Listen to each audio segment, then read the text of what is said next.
சிந்தனையில் இருந்தேன். என்ன சிந்தனை? ரசூலுல்லாவை பற்றி சொல்கிறாங்க. ஒரு நாள் நபி நாங்கள் சபையில் உட்காந்துருந்தோம், எங்கள்கிட்ட வந்தாங்க, எங்களோட பேசிட்டு இருக்கும்போது சொன்னாங்க, நான் அந்த சபை முடியும் பொழுது ஒரு துவா உங்களுக்கு சொல்லிக் கொடுப்பேன், இந்த சபை முடியும் பொழுது உங்களுக்கு நான் ஒரு துவா சொல்லித் தருவேன் அப்படின்னு சொன்னாங்க. ஒரு வேகமாக வெளியூரிலிருந்து ஒரு கிராமப்புறத்திலிருந்து ஒரு நபித்தோழர் வந்து நிறைய கொஸ்டின்ஸ்லாம் கேட்டுக்கிட்டே இருந்தார். ஒரு கட்டத்தில் அந்த கொஸ்டினுக்கெல்லாம் பதில் சொல்லி முடிச்சுட்டு ரசூலுல்லாஹ் வேகமாக எந்திரிச்சு கிளம்பிட்டாங்க. இப்போ நபிகிட்ட உடனே பேசுகிறதுக்கும் தயக்கமாக இருக்குது. அதே நேரத்தில் அவங்க ஏதோ ஒரு துவா சொல்லித்தரான்னு சொன்னாங்களே, என்னன்னு தெரியலையேன்னு சொல்லி நான் பின்னாடியே போனேன், நபிக்கு பின்னாடியே போனேன்.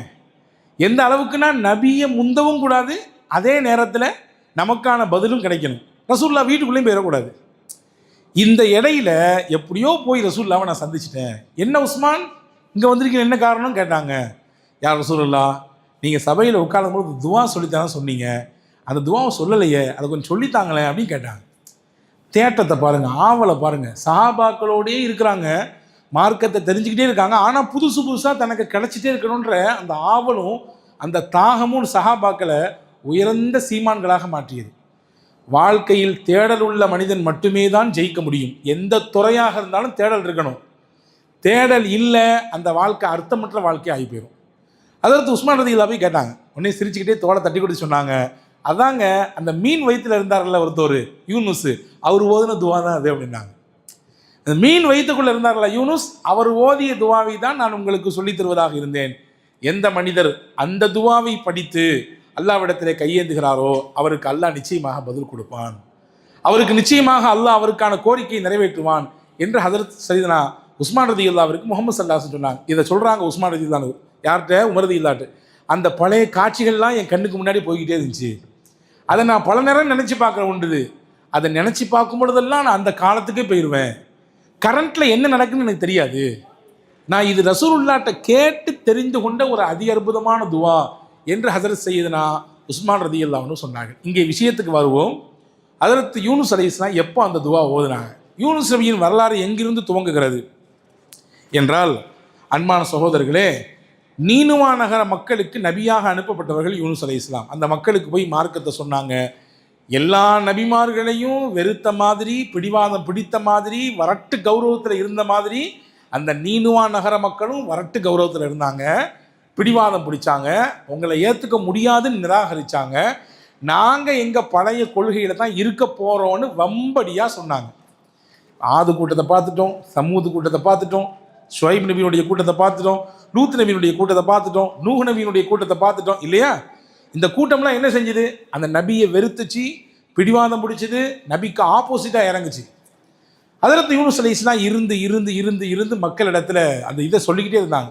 குர்ஆன்லேயே அல்லாஹ் சொல்லுகிறான், கிட்டத்தட்ட அந்த நகர மக்கள் 1,00,000க்கும் அதிகமானவர்கள் இருந்தாங்க. ஒரு சின்ன நகரம் தான். அந்த சின்ன நகரத்தில் அந்த நகர மக்களுக்கான வழிகாட்டியாக தூதராக அல்லாஹ் யூனுஸ் நபியை அனுப்பினான். யஸீதுன்னு அல்லாஹ் சொல்கிறான், அதாவது 1,00,000 அதை விட கொஞ்சம் கூட. அறிஞர்கள் சொல்கிறாங்க கிட்டத்தட்ட 1,70,000 மக்கள் தொகையை கொண்ட நகரம் அது. குறுகிய ஒரு பகுதி தான், கொஞ்சமான உள்ள மக்கள் வாழக்கூடிய வசிப்பட உரிய இடம்தான். ஆனாலும் அவங்க பிடிவாதமாக இருந்தாங்க. ஒரு கட்டத்தில் எல்லா நபிமார்களுக்குமே வரக்கூடிய ஒரு எண்ணம் தானே, சரி இவங்க கூட கடந்து மாரடிக்கிறதுக்கு பேசாமல் போயிடுவோம் அப்படின்னு சொல்லி கிளம்புனாங்க. கிளம்பும் பொழுது அந்த நகர மக்கள்கிட்ட பார்த்து சொன்னாங்க, நீங்கள் பிடிவாதத்தோட இருமாப்போட இந்த மாதிரி ஒரு விதமான இறுக்கத்தோடு இருக்கிறீங்க, இதுலேருந்து நீங்கள் வெளியே வர்றதா இல்லை, குறித்து வச்சுக்கோங்க, இன்னும் 3 நாள் தான் உங்களுக்கு தவணை, 3ஆவது நாள் அல்லாஹ்வுடைய வேதனை இறங்கிடும்.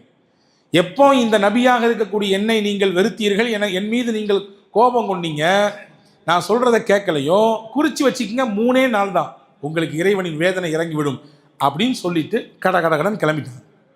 ஒன்றை புரிஞ்சுக்கிங்க, அடிப்படையாக நபிமார்கள் என்றால் உங்களை மாதிரியோ என்ன மாதிரியோ கிடையாது. நீங்களோ நானோ நம்ம மனசில் என்ன தோணுதோ செய்யலாம். ஒரு ப்ரோக்ராம் பண்ணுவோம், சில நேரங்களில் அது ஃபெயிலியர் ஆயிரும், நினைப்போம் போகணுன்னு, ஆனால் அது போக முடியாத சந்தர்ப்பத்தில் கொண்டு நிப்பாட்டிடும் இல்லையா?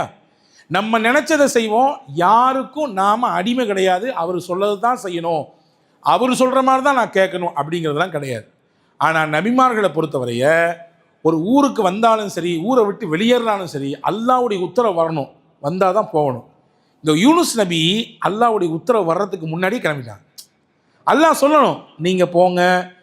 ஹஸரத் நூஹ் அலைஹிஸ்ஸலாம் பார்த்து சொன்னானா கப்பல் கட்டியாச்சா கிளம்புங்கன்னு சொன்னானா? லூத் நபியை பார்த்து சொன்னானா நீங்கள் கிளம்புங்க, இந்த நைட்டோட நைட்டாக நீங்கள் காலி பண்ணுங்கன்னு சொன்னானா? அல்ல.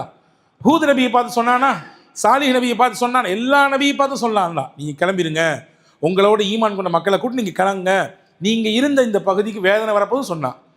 யூனுஸ் நபி அந்த உத்தரவு வர்றதுக்கு முன்னாடி கிளம்பிட்டாங்க. சரி, கிளம்பி என்ன ஆனாங்க அடுத்த கதையை பார்ப்போம்.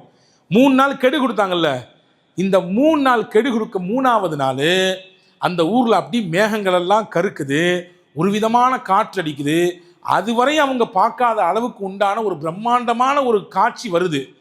இப்போ எல்லாரும் புரிஞ்சுக்கிட்டாங்க, ஆஹா யூனுஸ் சொல்லிட்டு போனாரே, நம்ம தானே பிடிவாதம் பிடிச்சோம், பாருங்க அல்லாஹ்வுடைய வேதனை வந்து வரப்போவது போல தெரியுது, இனிமேலும் நம்ம தௌபா செய்யட்டி, இனிமேலும் அல்லாஹ்விடத்தில் நம்ம நெருங்காட்டி இந்த வேதனையை நம்ம கரிஞ்சே போயிடுவோம், வாங்கடா எல்லாரும் மொத்த ஊர் ஒன்று சேர்றாங்க. ஊர் மொத்தமும் வந்தாங்க, சின்னவங்க வந்தாங்க, பெரியவங்க வந்தாங்க, குழந்தைங்க வந்தாங்க, இளைஞர்கள் வந்தாங்க, வயதில் முதிர்ந்தவர்கள் வந்தாங்க, அந்த ஊரில் இருக்கக்கூடிய அதாவது வந்து உயிரினங்களை கூட்டு வந்தாங்க, ஆடு மாடு ஒட்டகம் எல்லாத்தையும் கூட்டு வந்தாங்க. எல்லாத்தையும் கூட்டு வந்து ஒரு மைதானத்தில் நிப்பாட்டி வச்சுட்டு அழுகன அழுக, ஹதீஸில் வருது, வரலாற்றில் வருகிறது, அவர்கள் அழுத அழுகை நாலாபுரத்திலும் இருந்த மலைகளில் பட்டு எதிரொலித்தது. அப்படின்னா எப்படி அழுதுருப்பாங்க பாருங்க.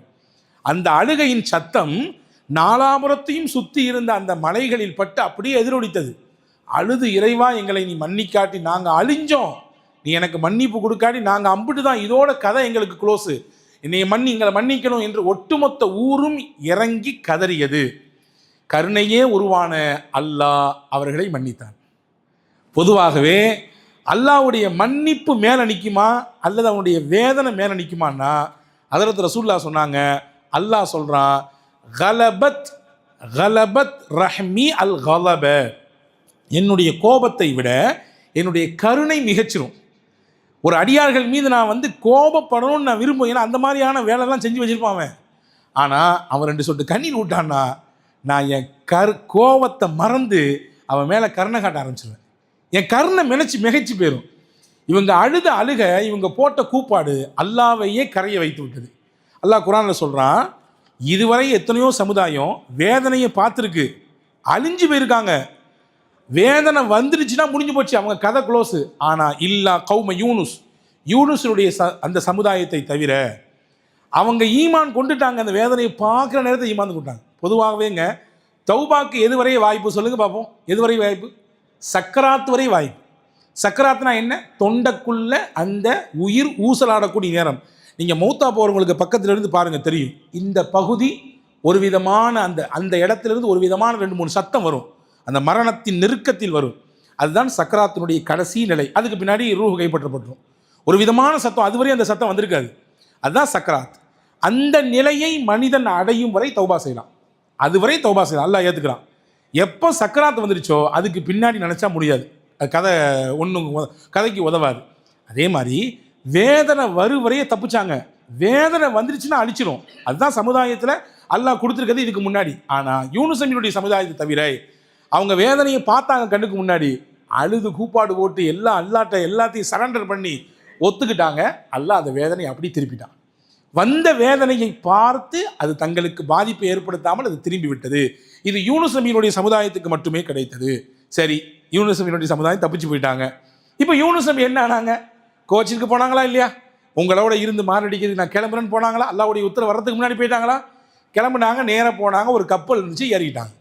கப்பலில் ஏறினாங்க, பயணிச்சாங்க, போய்கிட்டே இருந்துச்சு கப்பல். ஒரு குறிப்பிட்ட எல்லையை கடந்தவுடன் அந்த கப்பல் நீரிலே அங்கும் இங்கும் திக்குமுக்காடியது, அலசி தள்ளியது. காற்று வேகமாக வீச வீச ஒரு விதமான அந்த கப்பல் அந்த மொத்தம் முங்கிருமோன்னு பயம் ஏற்பட்டு போச்சு. மாலுமிகள் அறிவிப்பு செஞ்சாங்க, பேசஞ்சர்ஸை தவிர்த்து பொருட்கள் இருந்தால், ஜாமான்கள்லாம் இருந்தால் எல்லாத்துக்கும் வெளியே எரிஞ்சிருங்க, லோடு அதிகமாகிடுச்சு போட தெரியுது, முங்கி போயிடும், நிலைமை சரியில்லை. எல்லாத்தையும் தூக்கி மக்கள், ஏன்னா உயிர் இருந்தால் போதும், பொருள்லாம் என்னத்துக்கு, வீடெலாம் என்ன செய்கிறது, உயிர் வாழ்ந்தால் போதுன்ற அந்த இனப்பில் எல்லாத்தையும் தூக்கி வெளியே எரிஞ்சாங்க. ஒரு கட்டத்தில் எல்லாம் போச்சு, மக்கள் மட்டும் தான் இருக்கிறாங்க. ஆனாலும் ஆட்டை நிற்கலை, அங்கே ஏற்பட்ட அந்த அலை நிற்கலை. இப்போ என்ன செய்யறதுன்னு கேட்டாங்க. வேற வழியே இல்லை, சில பேர் கடலில் குதிச்சாகணும், சில பேர் இறந்து போனாதான் மிச்சம் இருக்கக்கூடிய நபர்களை காப்பாற்ற முடியும். யார் வருவா? ஜாமானை தூக்கி போட்டுருவாங்க, இருக்கக்கூடிய உடைமைகளை தூக்கி எரிஞ்சிருவாங்க. சரிப்பா 20 பேர் இருக்கீங்க, ஒரு 5 பேர் கடலில் குதிச்சு செத்து போயிருங்க, நாங்கள் 15 பேர் காப்பாற்றிக்கிறோம், நாங்கள் எங்களை உயிரை காப்பாற்றிக்கிறோம். அந்த 5 பேர் யாருன்றது தான் கேள்வி. 15 பேர் இருக்கிறது பிரச்சனை இல்லை, அந்த 5 பேர் யார் அதான் கேள்வி. இப்போ இப்படி ஒரு அறிவிப்பு வருது. இப்போ என்ன செய்யலாம்? வேறு வழி இல்லை, குலுக்கி போடலாம், பேரை எழுதி குலுக்கி போடலாம். அப்படின்ற அடிப்படையில் தான் பேர் எழுதப்பட்டது, எல்லாருடைய பேரும் எழுதப்பட்டது, குலுக்கி வீசப்பட்டது. அந்த இடத்துல ஹஜ்ரத் யூனுஸ் அலைஹிஸ்ஸலாமுடைய பேர் வந்தது. யூனுஸ் அலைஹிஸ்ஸலாம் பேர் வந்தவுடனே எல்லாருமே சேர்ந்து சொன்னாங்களாம் கப்பலில், இவரை போட வேண்டாம், பார்க்குறதுக்கு நல்ல மனுஷனாக இருக்கார், ஒரு பெரிய மனுஷனாக இருக்கிறார், இவரை பார்க்குறதே ஒரு புண்ணியமாக நமக்கெல்லாம் தெரியுது. சில பேரை பார்த்தாலே உட்கார்ந்து பேசணும்னு தோணும், சில பேரை பார்த்தாலே அவங்களோட நம்ம ஒரு நல்ல நட்புறவை வைத்துக் கொள்ள வேண்டும் என்று நினைப்பு வரும், சில பேரை பார்த்தாலே அவர்களோடு கொஞ்ச நேரம் உட்காரலாமா நினைப்பு வரும் இல்லையா? அப்படியான தோற்ற பொழிவும் அப்படியான ஒரு விதமான சாந்த சொரூபத்தையும் அல்லாஹ் யூனுஸ் அலைஹி கொடுத்துருந்தான். மக்கள்லாம் சொன்னாங்க அவர் வேண்டாம், இன்னொருக்கு குலுக்கி போடுங்க, இன்னொருக்கு குலுக்கி போட்டாங்க. அதே மாதிரி 2வது பேர் வருது, யூனுஸ் நபியுடைய பேர். 3வது குலுக்கி போட்டாங்க, 3வது ஹஜ்ரத் யூனுஸ் நபியுடைய பேர் வருது. அப்போ யூனுஸ் நபி சொன்னாங்க, அல்லாஹ்வுடைய உத்தரவு இது, அல்லாஹ்வுடைய உத்தரவு, நான் இந்த கப்பலிலிருந்து இறங்க வேண்டும் என்பது. எனவே கப்பலும் கப்பலில் இருக்கக்கூடிய மக்களும் சேஃபாக நீங்கள் பயணிங்க, அல்லாஹ் என்னையை பாதுகாத்துக்குவான், அல்லாஹ் எனக்கான ஏற்பாட்டை செய்வான் என்று சொல்லிவிட்டு அவர்கள் அங்கே கடலுக்குள்ளே குதிக்கிறார்கள். கடலுக்குள்ளே குதிக்கும் பொழுது அதுநாள் வரை எதிர்பார்த்து காத்து கொண்டிருந்த ஒரு பிரம்மாண்டமான மீன் ஹஜ்ரத் யூனுஸ் அலைஹிஸ்ஸலாமை வாயை திறந்து அவர்களை உள்ளே இழுத்து கொண்டது. இங்கே வரலாற்றில் ஒரு செய்தியை பதிவு செய்கிறாங்க. மீனுக்கு அல்லாஹ் வஹி கொடுத்துருந்தானா, அல்லாஹ் தேனுக்கு வஹி கொடுத்ததாக சூரா நஹலிலே அல்லாஹ் பதிவு செய்கிறான், வஹா இல நஹலி, தேனுக்கு நாம் வஹி கொடுத்தோம் என்கிறான். தேனுக்கு வஹினா தேனுக்கு வழிகாட்டினான்னு அர்த்தம். அதே மாதிரி அந்த மீனுக்கு அல்லாஹ் வஹியின் மூலமாக பேசினானா. ஒருத்தர் வருவார், அவர் என்னுடைய அடியான், நீ பாட்டு கடித்து சாப்பிடக்கூடாது, அவருடைய எலும்பை தோலை கூட டேமேஜ் பண்ணிடக்கூடாது, பத்திரமா அவரை சேஃபாக நீ பார்த்துக்கணும் என்று மீனிடத்திலே அல்லாஹ் சொல்லிவிட்டானாம். போனார்கள் உள்ளே. ஹஜ்ரத் யூனுஸ் அலைஹிஸ்ஸலாம் மீன் வயிற்றுக்குள்ளே போகிறார்கள். எத்தனை நாட்கள் இருந்தார்கள்? 3, 7 என்று பல அறிவிப்புகள் இருந்தாலும் சற்றேறக்குறைய 40 நாட்கள் அந்த மீன் வயிற்றுக்குள்ளே ஹஜ்ரத் யூனுஸ் அலைஹிஸ்ஸலாம் இருந்தாங்க. 40 நாளும் என்ன செய்தார்கள்? அந்த மீன் என்ன செய்தது? அவர்களை வயிற்றுக்குள்ளே வைத்துக்கொண்டு கடல் முழுக்க சுற்றியது, கடல் முழுக்க சுற்றி சுற்றி காண்பித்தது. ஹஜ்ரத் யூனுஸ் அலைஹிஸ்ஸலாம் அந்த மீன் வயிற்றுக்குள்ளே, உலகத்திலேயே இந்த நபியை தவிர வேற யாராலையும் இப்படி ஒரு இடத்துல இருந்து இபாதத் செய்ய முடியல. பாருங்க, நம்ம பள்ளிவாசலில் தொழுகிறோம், வீட்டில் திக்ர் செய்கிறோம், காபாவில் போய் தவாப் செய்கிறோம், மதினாவில் போய் தொழுகிறோம், உலகத்தில் பறந்து விரிந்தப்பட்ட இடத்துல நிறைய பள்ளிவாசல் இருக்குது, மாஸ்க்கு போய் தொழுகிறோம். யாராவது மீன் வைத்துக்குள்ளே போய் உட்காந்து தொழுதுருக்குமா? யாராவது கடலுக்குள்ளே இறங்கி உள்ளே போய் மீன் வைத்து? ஹஜ்ரத் யூனுஸ் அலைஹிஸ்ஸலாமுக்கு அல்லாஹ் அந்த வாய்ப்பை கொடுத்தான். எப்படி அவர்கள் திக்ர் செய்தார்கள்? எதனால் அந்த எண்ணம் அவர்களுக்கு தோன்றியது? அந்த மீன் சுற்றி சுற்றி காமிச்சது. கடலுக்குள்ளே இருக்கக்கூடிய மீன்கள் எல்லாம் அல்லாஹ்வை தஸ்பீஹ் செஞ்சுட்டு இருந்துச்சான். யூனுஸ் நபி கேட்டாங்களாம், இந்த வாயில்லா ஜீவன்களே, அறிவில்லாத இந்த மீன்களே, அல்லாஹ்வை நினைக்கும் பொழுது 6 அறிவை கொடுத்த அல்லாஹ் நமக்கு தந்திருக்கிறானே, நம்ம அவன் நினைக்க வேண்டாமா அப்படின்னு சொல்லி தஸ்பீஹ் செய்ய ஆரம்பிச்சாங்க. அந்த தஸ்பீஹ் தான் லா இலாஹ இல்லா அன்த சுபஹானக இன்னி குன்து மினல் ஸாலிமீன். இந்த திக்ரை தான் செஞ்சாங்க, செஞ்சுக்கிட்டே இருந்தாங்க. அல்லாஹ் அல் குர்ஆனில் சொல்கிறான், ஃபலவுலா அன்னஹு கான மினல் முஸப்பிஹீன், அவர் தஸ்பீஹ் செய்தார், அந்த தஸ்பீஹ் மட்டும் அவர் செய்யவில்லை என்றால் லபித ஃபீ பத்னிஹி இலா யௌமி யுபாஸூன், உலக அழிவு நாள் வரை அவர் மீன் வயிற்றுக்குள்ளே இருந்திருப்பாருன்றான். அந்த தஸ்பீஹ் தான் அவரை வெளியே கொண்டு வந்துச்சு. இருளுக்குள்ளே இருந்தால், என்ன இருள் இருந்தார்? முதல்ல அவர் மீன் வயிற்றுக்குள்ளே இருக்கார், அது ஒரு இருள். 2வது கடலுக்குள்ளே இருக்கிறார், அது ஒரு இருள். 3வது அவர் ராத்திரியில் தான் கீழே விழுகிறார். இந்த 3 இருளுக்குள்ளே அவர் சிக்கி இருந்தார் என்று ஹஜ்ரத் சய்யிதுனா இப்னு அப்பாஸ் ரலியல்லாஹு சொல்றாங்க. யூனுஸ் நபியை பற்றி வல்ல அல்லாஹ் ரொம்பவும் ஸ்லாகித்து பேசக்கூடிய வசனம் இது. அவர் தஸ்பீஹ் செய்தார், அவர் நம்மை துதித்தார், நினைவு கூறினார் என்று சொல்லுகிறான் அல்லாஹ். இந்த இடத்துல ஒரு விளக்கத்தை அறிஞர்கள் சொல்றாங்க, அந்த நேரத்தில் மட்டும்தான் அவர் நினைச்சாரா? அதுக்கு முன்னாடி அல்லாஹ்வை நினைக்கவே இல்லையா? கிடையாது. முன்னாடி பல சமயங்களில் அல்லாஹ்வை அவர் நினைத்து கொண்டிருந்ததுனால்தான் அவருக்கு கஷ்டம் வரும் பொழுது அல்லாஹ் அவரை நினைத்து பார்த்தான். அல்லாஹ் அருமை நாயகம் ஸல்லல்லாஹு அலைஹி வஸல்லம் இப்னு அப்பாஸ் ரலியல்லாஹு சொல்லுவாங்க, நீ சந்தோஷமா இருக்கும் பொழுது, மகிழ்ச்சியா இருக்கும் பொழுது, ஆனந்தமா இருக்கும் பொழுது, நல்லா இருக்கும் பொழுது அல்லாஹ்வை நிறைய கேட்டு நிறைய பேசிட்டு அவனிடத்தில் நிறைய தஸ்பீஹ் செஞ்சிரு. நீ உனக்கு ஒரு கஷ்டம் வரும்ல, உனக்கு ஒரு சிரமம் வரும்ல, உனக்கு ஒரு நெருக்கடி வரும்ல, அப்போ நீ கேட்காமலே அல்லாஹ் கொடுப்பான். நீ நல்லா இருக்கும்போது நீ கேட்டுட்டன்னா நீ கஷ்டப்படும் பொழுது கேட்காமையே அல்லாஹ் உனக்கு தருவான். அப்படி ஒரு விஷயத்தை நீ கையில் எடுத்துக்கொள் என்றார்கள் ஹஸரத் முஹம்மது ஸல்லல்லாஹு அலைஹி வஸல்லம். யூனுஸ் அலைஹிஸ்ஸலாம் இந்த கஷ்டத்தில் மட்டும் கேட்கல, கஷ்டத்துக்கு முன்னாடி இருந்தே அல்லாஹ்வை நினச்சிட்டு இருந்தாங்க. நம்மள்ட்ட இருக்கக்கூடிய மைனஸ் என்ன தெரியுமா? கஷ்டத்தில் மட்டும்தான் கேட்போம், கஷ்டம் வந்தால் தான் அல்லாஹ்வை நினைப்போம், சிரமங்கள் வந்தால் தான் அவனை நாம் தொழுவோம், நெருங்குவோம். நமக்கு ஏதாவது நெருக்கடி என்றால் தான் அவனை பிடித்து கொண்டு இறுக்கமாக நாம் அவனை விடமாட்டேன் என்று உறுதியோடு நிற்போம். அப்படி அல்ல, அதற்கு முன்பிருந்தே நாம் அவனை நினைத்து கொண்டே இருக்க வேண்டும்.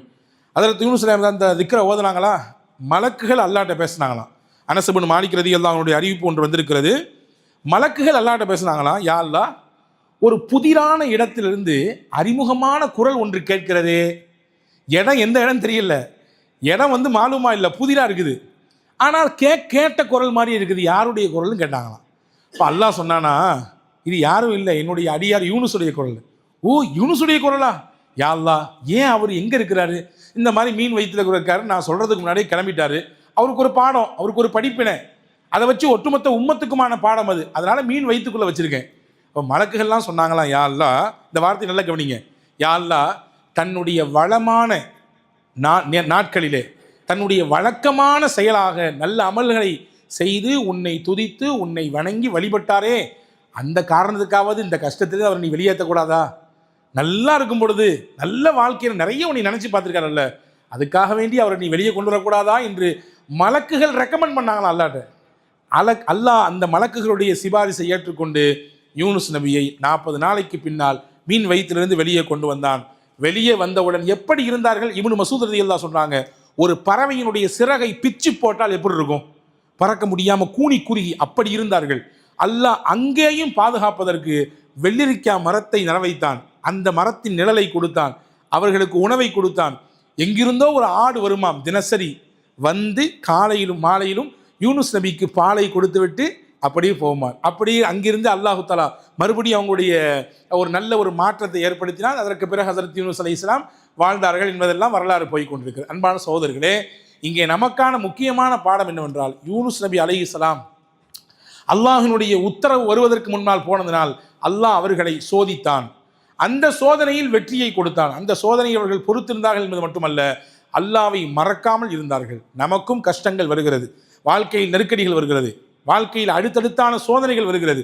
அந்த நேரத்திலே மனம் தளர்ந்து விடாமல், எல்லாம் வல்ல அல்லாஹ் எனக்கு துணையாக நிற்பான், அவன் என்னை ஒருபொழுதும் கைவிட மாட்டான் என்கின்ற நம்பிக்கையோடு யூனுஸ் அலைஹிஸ்ஸலாம் ஓதின இந்த கலிமாவை நாமும் ஓதினால், லா இலாஹ இல்லா அன்த சுப்ஹானக இன்னி குன்து மினல் ஸாலிமீன் ஓதினால் நிச்சயமாக அல்லாஹ்வுடைய உதவி கிடைக்கும். ரசூலுல்லாஹ் சொன்னாங்க, சில வார்த்தை இருக்குது, அந்த வார்த்தையை சொல்லி அல்லாஹ் துவா செஞ்சு அப்படி அல்லாஹ் கபூல் செஞ்சிருவான். என்ன வார்த்தை யார் ரசூலுல்லாஹ் கேட்டாங்க சஹாபாக்கள். அதுதான் யூனுஸ் ஓதினார்ல அந்த வார்த்தை. சரி, அவருக்கு தானே அல்லாஹ் அதை கபூல் செஞ்சா, எங்களுக்கெல்லாம் கிடைக்காது, எங்களுக்கெல்லாம் கிடைக்குமான்னு கேட்டாங்க சஹாபாக்கள்.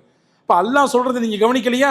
அவரை நம்ம காத்தோம், அதே மாதிரி கதாலிக்கு நுஞ்சில் மூமினின், மூமின்களுக்கும் பாதுகாப்பு கொடுப்போம் அல்லாஹ் சொல்கிறாங்க குர்ஆன்ல, அதை நீங்கள் கவனிக்க வேண்டாமா அப்படின்னு ரசூலுல்லாஹ் சஹாபாக்களுக்கு சொல்லி கொடுத்தாங்க. ஆக யூனுஸ் நபியின் வரலாற்றில் நாம் தெரிந்து கொள்ள வேண்டிய மிக முக்கியமான பாடமாக இந்த லா இலாஹ இல்லா அன்த சுப்ஹானக இன்னி குன்து மினல் ஸாலிமீன் என்ற கலிமா இருக்கிறது.